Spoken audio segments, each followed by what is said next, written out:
Anong biggest parenting struggle mo ngayon?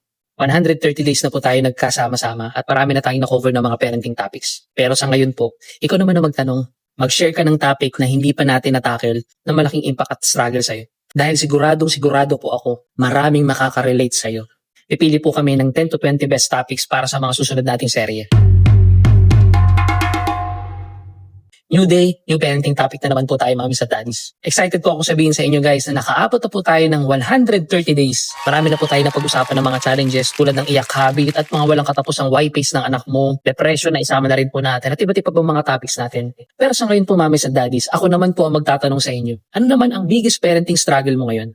Ano po ang topic na hindi pa natin ako-cover na nagbibigay sa iyo ng malaking challenge sa anak mo?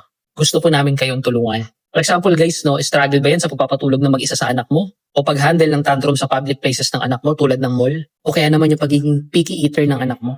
Kailangan po namin ng boses niyo. Ito po guys ang kailangan po natin. Una, i-type mo sa comment section ng struggle mo. Pwedeng patungkol po yan sa behavior ng anak mo, sa pag-aaral niya, sa pakikisama niya, o sa iba pang topic na bumabagabag sa'yo.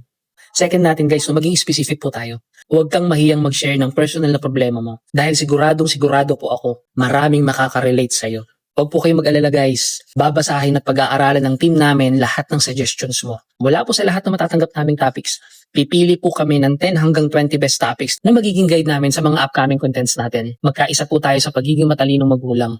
Share mo na ang biggest struggle mo sa baba. I-type mo na daddy at mommy. Anong topic ang hindi pa natin ako-cover ng kailangan ng solusyon? Excited po kami makatulong sa iyo at sa lahat ng mga magulang na member ng community natin. Kaya comment down below